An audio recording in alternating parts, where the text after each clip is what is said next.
Olá pessoal, bom dia, boa tarde, boa noite a todos os senhores que são inscritos no nosso canal Anotações de Processo Civil. Se você ainda não é, eu sou o professor Arthur Vieira e depois que eu concluí o meu doutorado em Direito Processual, eu resolvi me dedicar a esses veículos de comunicação para que eu pudesse transmitir aos senhores conhecimento jurídico de qualidade e de forma gratuita. Aqui eu vou pontuar o meu e-mail de contato para que eventuais interessados possam estabelecer um contato mais direto. Inclusive, nós podemos eventualmente considerar a hipótese de publicar um artigo científico em conjunto, tá certo? Bom, gostaria de pontuar também com os senhores o nosso canal no YouTube.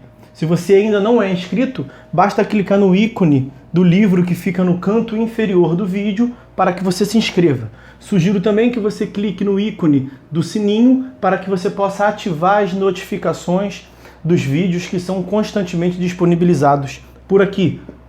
Gostaria de apresentar também aos senhores a nossa plataforma acadêmica, arturvieiracursos.com.br, arturvieiracursos.com.br, onde os senhores encontrarão cursos online de modo gratuito, inclusive com a emissão de certificado válido em todo o território nacional. Tá certo? Então, após a pausa, nós vamos tratar do vídeo de hoje. Então, meus amigos, nós vamos dar continuidade no vídeo de hoje à análise do nosso livro Anotações de Processo Civil, pelo tópico que aparece na tela aí, a tutela antecipada antecedente e a sua característica primordial, que é a possibilidade de estabilização. Na verdade, eu vou situar para quem está acompanhando de forma sequencial os nossos vídeos. Nós estamos a tratar da tutela provisória. A tutela provisória se subdivide em tutela da urgência e tutela da evidência. Nós começamos pela tutela da urgência, que por sua vez se subdivide em tutela cautelar e tutela antecipada. Nesses dois tipos de tutela jurisdicional, a cautelar e a antecipada, o Código de 2015 inovou, tratando da possibilidade de termos um procedimento antecedente, antes mesmo, portanto, da instauração da demanda, efetivamente. Nós já vimos a tutela cautelar antecedente, vamos passar no vídeo de hoje a tratar da tutela antecipada antecedente. Então esse é o panorama geral, vamos ao trabalho. A unicidade de regime da tutela urgente foi mitigada não apenas ao se prever a estabilização da tutela antecipada antecedente e não a da cautelar antecedente. Em parte, como consequência disso, e em parte por um simples capricho, estabeleceram-se procedimentos relativamente diferentes para a tutela antecedente de cada uma dessas duas espécies de tutela de urgência. Primeiro ato, a petição inicial. Como na cautelar antecedente, a petição inicial da demanda de tutela antecipada antecedente deve observar os requisitos gerais do artigo 319 do CPC. Também aqui haverá a necessidade da exposição da causa de pedida à ação urgente, consistente nos fatos e fundamentos jurídicos configuradores do fumus boniuris e do periculum in mora. Igualmente, será necessário apresentar as linhas gerais da pretensão principal, como consta do artigo 303. O autor deve indicar de modo expresso, na petição inicial, que está se limitando a pedir a tutela antecipada e depois formulará mais apropriadamente a pretensão principal. Parágrafo 5º do artigo 303. Na falta dessa expressa ressalva, há o risco de se reputar que já está formulada a pretensão principal, a demanda efetivamente, não se admitindo depois que ele emende a petição inicial sem a concordância do réu, se esse já estiver citado. A esse dispor o artigo 329. Concessão liminar ou mediante justificação prévia. Pode haver liminarmente antecipação da tutela, mas a justificação prévia pode ser necessária também nessa hipótese. Vejam a esse respeito o parágrafo 2º do artigo 300.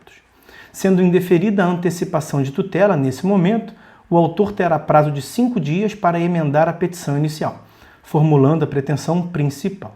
Se não o fizer, a inicial será indeferida e o processo extinto. Artigo 303, parágrafo 6º. Próximo tópico importante é a fungibilidade.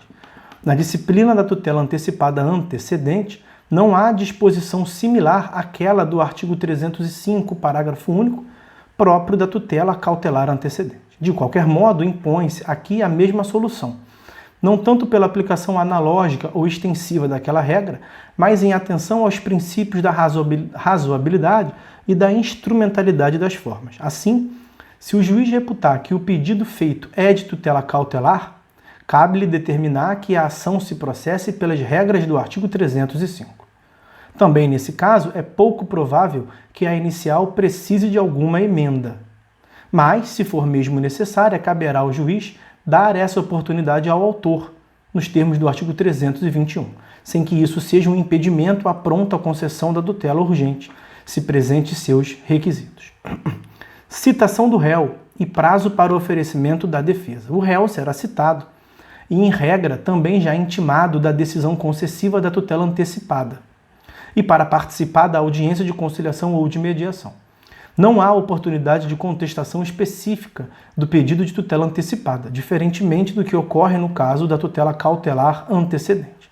A continuidade do processo apenas ocorrerá se não se estabilizar a tutela antecipada, que nós veremos adiante.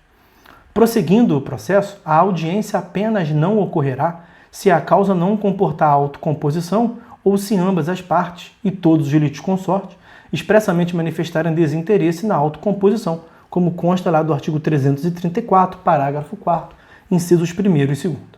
Em qualquer caso, o prazo para contestar seguirá as regras do artigo 335. Ônus de formulação do pedido principal.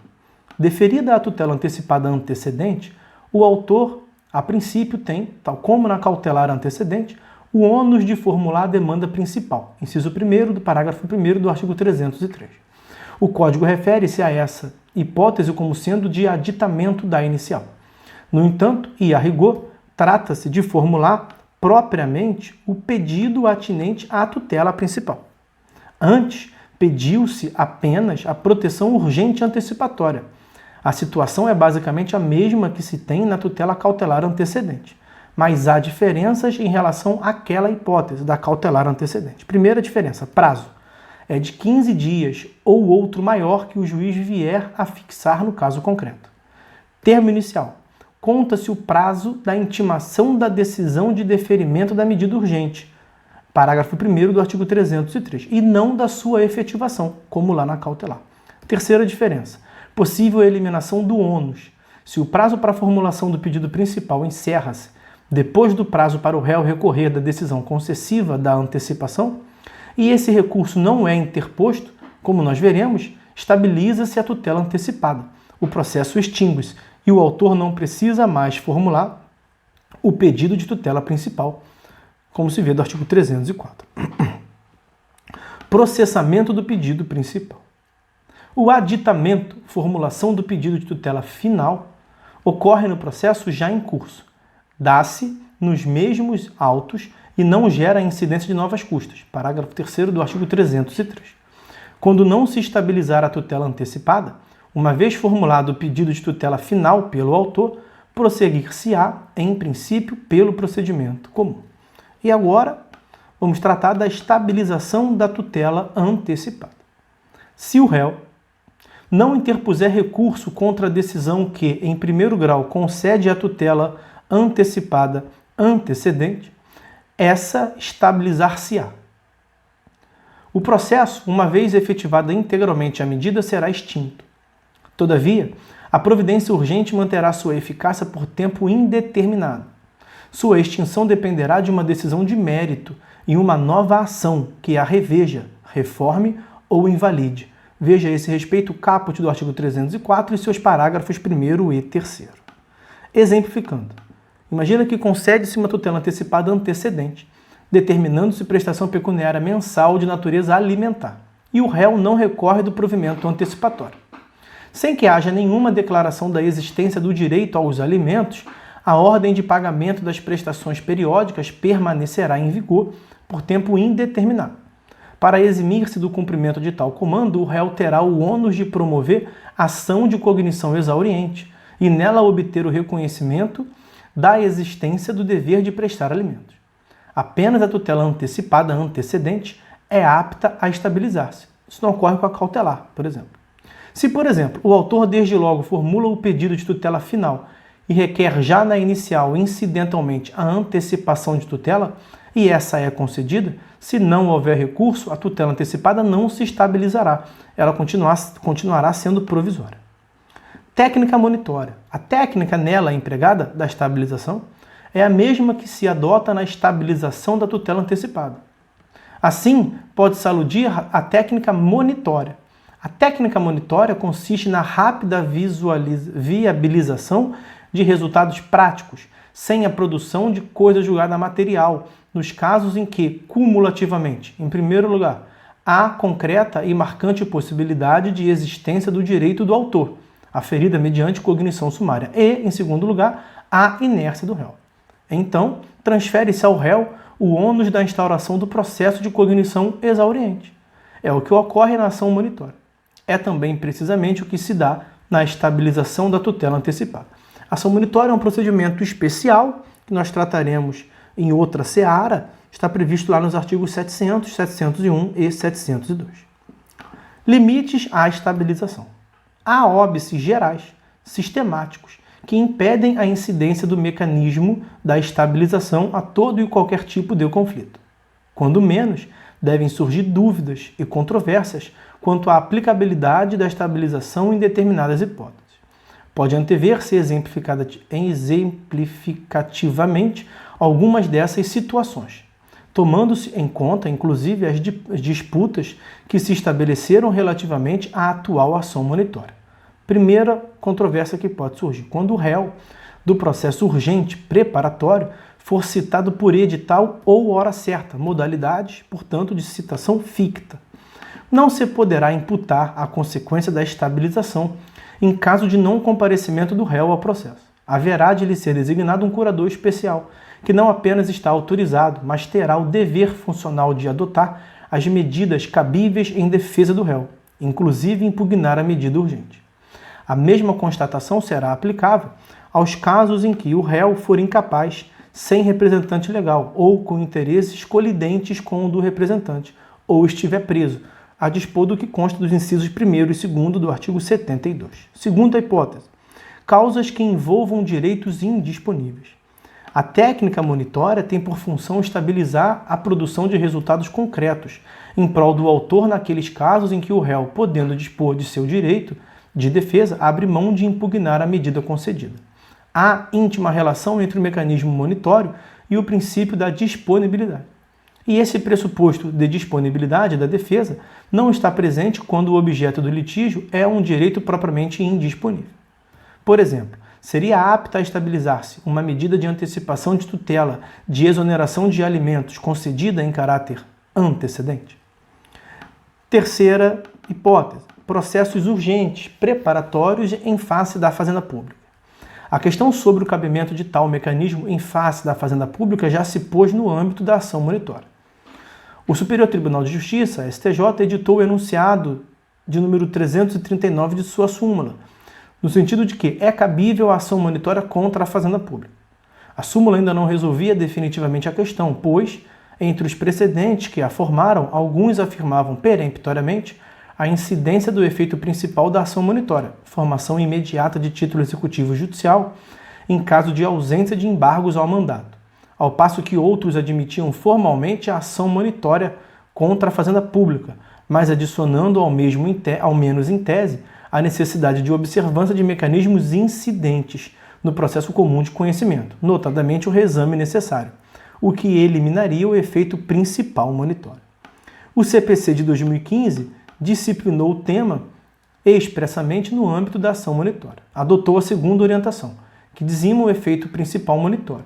Se não houver embargos ao mandato, haverá reexame necessário. Parágrafo 4º do artigo 701. Logo, não se constituirá de pleno direito o título executivo. O tribunal, que seria competente para o recurso, de ofício, revisará a decisão concessiva da tutela monitória. Se é assim, na ação monitória torna-se sistematicamente muito difícil, se não inviável, reconhecer a incidência do efeito monitório no caso de falta de recurso da Fazenda contra a tutela antecipada antecedente. Há ainda um segundo óbice. de caráter objetivo.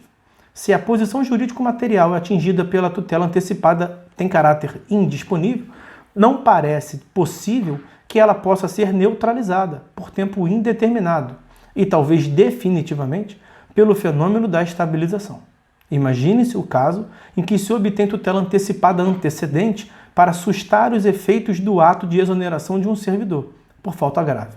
Não seria razoável estabilizar-se a suspensão da eficácia de tal ato sem a cognição exauriente dos seus fundamentos de legitimidade. Estabilização, efeitos práticos, declaração e desconstituição. Além disso, diferentemente da atual ação monitória, que se presta especificamente à cobrança de direitos obrigacionais, portanto, compatíveis com uma estrutura dispositiva e aptos à produção de resultados concretos independentemente da produção da coisa julgada, a estabilização da tutela antecipada aplica-se, em seus termos literais, a toda tutela antecipada antecedente, mesmo aquelas destinadas a antecipar parcialmente o resultado concreto de futuras ações precipuamente declaratórias e constitutivas. No entanto, um ato jurídico não poderá ser declarado válido, inválido, existente ou inexistente por meio desse mecanismo monitório, antecipatório. Do mesmo modo, uma situação jurídica não tem como ser constituída ou desconstituída mediante a técnica da estabilização. A tutela declaratória, ou seja, a eliminação definitiva de dúvidas, e, no mais das vezes, a tutela constitutiva, ou seja, a alteração de estados jurídicos, só tem serventia aos jurisdicionados se forem revestidas da estabilidade da coisa julgada material. Para o jurisdicionado não basta, e nem mesmo parece ser algo logicamente concebível, a eliminação provisória da dúvida sobre a existência ou não de uma relação de filiação. Não basta a invalidação provisória de um contrato. Não há como se ficar apenas provisoriamente divorciado. E assim por diante. Pense-se no seguinte exemplo. Promove-se medida de urgência em caráter antecedente para suspenderem-se os efeitos de uma Assembleia Geral Societária. A princípio, a medida seria preparatória de subsequente ação de invalidade do conclave. A providência urgente não é impugnada pelo réu e estabiliza-se. Por tempo indeterminado, permanecerão sustados os efeitos das deliberações assembleárias. Mas isso não significará que tais deliberações tenham sido desconstituídas, suprimidas do mundo jurídico. Nenhum pronunciamento terá havido acerca da validade da Assembleia e suas decisões. E a suspensão de eficácia de tais atos, ainda que estável, não poderá ser considerada definitiva, intocável. Tal cenário de insegurança tende a não ser satisfatório às partes envolvidas no conflito. No mais das vezes, nem mesmo aquela parte que pleiteou e obteve a providência urgente que se estabilizou. Nesse contexto, a despeito da pretensa estabilização dos efeitos da medida urgente, continuará havendo a necessidade de tutela jurisdicional, uma proteção definitiva, apta a afastar qualquer reabertura da discussão. Em um caso como esse, o próprio autor da medida urgente estabilizada terá interesse jurídico de promover ação de cognição exauriente. Hipótese essa, aliás, expressamente admitida pelo CPC, no parágrafo 2º do artigo 304, ao dispor qualquer das partes poderá demandar a outra, e também no parágrafo 6º do mesmo 304, ação ajuizada por uma das partes. Alcance objetivo e subjetivo da estabilização. Terá de ser considerada ainda a hipótese de recurso parcial, sob o aspecto objetivo ou subjetivo. A solução a adotar não deverá divergir daquela aplicável no âmbito dos recursos, da ação rescisória, da impugnação ao cumprimento de sentença, dos embargos do executado ou dos embargos monitórios. Havendo litisconsórcio passivo no processo urgente preparatório, a impugnação apresentada por um dos réus aproveitará aqueles que não impugnaram na medida em que os fundamentos apresentados não digam respeito exclusivamente ao impugnante. Vale dizer, fundando-se a impugnação em defesas comuns aos litisconsortes passivos, a tutela urgente também não se estabilizará em face dos réus que permaneceram inertes. Trata-se da diretriz externada nos artigos 919, parágrafo 4º e 1005, para os embargos do executado e os recursos, respectivamente. Por outro lado, quando houver cumulação de comandos concessivos de medidas urgentes, a formulação de impugnação apenas impedirá a estabilização dos efeitos relativos aos capítulos decisórios efetivamente impugnados. Exemplificando, no processo urgente preparatório, deferiram-se liminarmente duas providências antecipatórias independentes entre si. Se o réu impugna apenas uma delas, estabilizam-se os efeitos da outra. Idêntica diretriz será aplicável às hipóteses em que a providência urgente for quantitativamente decomponível e o réu impugnar apenas uma fração dela. Exemplo, determina-se o sequestro de 5 bens. O réu impugna a determinação da medida apenas no que tange a 3 deles. Estabilizar-se-ão os efeitos da parcela não impugnada. A ausência de coisa julgada material. A estabilização da tutela antecipada não gera coisa julgada material. Os efeitos da medida de urgência poderão ser extintos em posterior ação. Nos termos do parágrafo 2º do artigo 304, qualquer das partes poderá demandar a outra com o intuito de rever, reformar ou invalidar a tutela antecipada estabilizada nos termos do caput. A ausência de coisa julgada material é também explicitada no parágrafo 6º desse mesmo artigo 304. A decisão que concede a tutela não fará coisa julgada, mas a estabilidade dos respectivos efeitos só será afastada por decisão que a revir, reformar ou invalidar, proferida em ação ajuizada por uma das partes, nos termos do parágrafo 2º desse artigo. A expressa exclusão da coisa julgada material, na hipótese, constitui um ponto positivo. Anterior projeto de lei, destinado a instituir a estabilização da tutela no Código anterior, pretendia imputar à autoridade de coisa julgada material a decisão concessiva da medida de urgência de maneira antecipada, quando estabilizada. Mas isso seria incompatível com a cognição meramente sumária que respalda a concessão da medida de urgência. O instituto da coisa julgada é constitucionalmente incompatível com a decisão proferida com base em cognição superficial e, por isso mesmo, provisória, sujeita à confirmação. Há uma vinculação constitucional da coisa julgada à cognição exauriente. Ainda que não exista disposição expressa nesse sentido, isso é uma imposição da proporcionalidade e da razoabilidade extraíveis, inclusive da cláusula do devido processo legal, artigo 5º, inciso 54 da Constituição. A imutabilidade da coisa julgada, qualidade excepcional do quadro da função pública, não pode ser atribuída indistintamente a qualquer ato jurisdicional.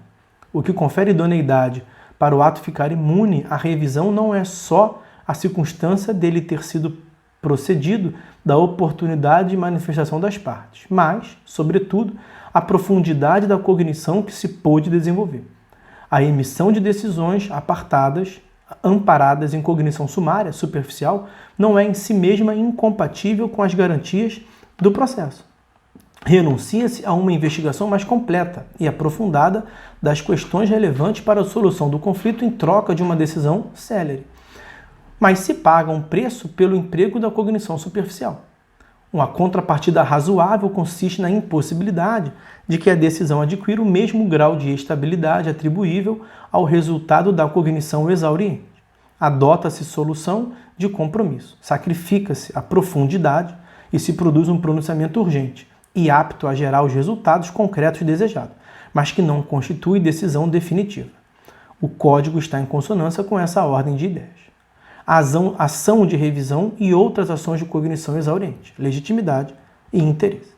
Como já afirmado, qualquer das partes detém legitimidade e interesse para propor a ação para discutir aquela que seria a tutela final. Mas o Código é impreciso nesse ponto. Para a ação de revisão, desconstituição da tutela estabilizada, apenas o réu, que sofre os efeitos da tutela antecipada, tem interesse jurídico. São coisas distintas. Um exemplo deixa isso mais claro. Estabilizou-se uma tutela antecipada antecedente, determinando o pagamento de alimentos ao autor pelo seu suposto pai, o réu.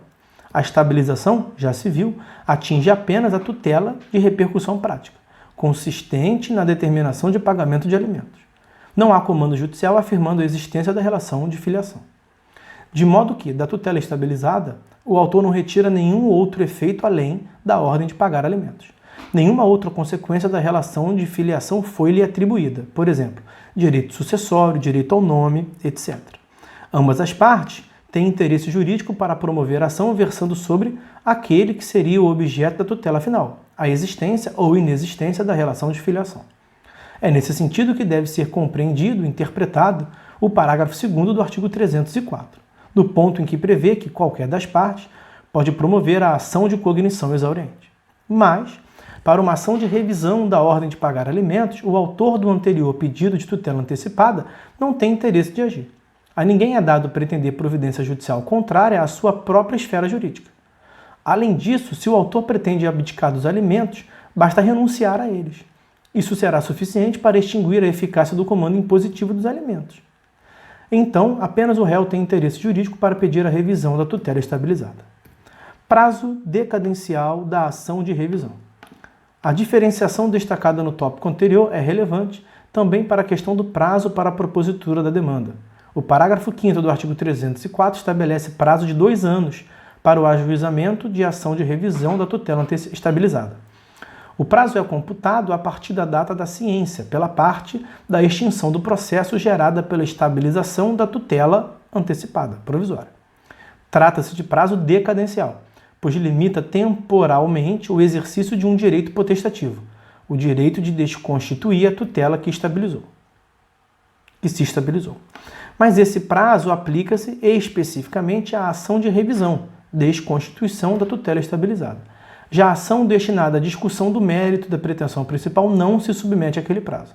Poderá sujeitar-se eventualmente a outros prazos decadenciais ou prescricionais, conforme a pretensão veiculada. No exemplo acima dado, a ação de investigação de paternidade, por sua natureza declaratória, seria inclusive imprescritível. Então, usando-se ainda o mesmo exemplo, pode-se ter a seguinte situação. Passados 2 anos sem a propositura da ação de revisão da ordem de pagar alimentos, haverá a decadência do direito à desconstituição. Mas ainda será possível que qualquer das partes promova a ação, tendo por objeto a relação jurídica de filiação. Se nesse contexto a sentença vier a declarar a inexistência da relação de filiação, estará eliminada essa dúvida objetiva, e esse comando sentencial deverá ser considerado em outras ações futuras. Mas essa sentença não afetará a tutela antecipada que se estabilizou. Vamos fazer um corte no vídeo por aqui, meus amigos. Nós já acabamos de analisar, portanto, o procedimento da tutela antecipada antecedente, nesse vídeo tanto quanto extenso. Nós vamos tratar no próximo vídeo, que está na tela aí para os senhores, uma outra espécie de tutela provisória, a tutela da evidência. Então é isso, meus amigos. Por hora é só. Fiquem todos com Deus e até a próxima.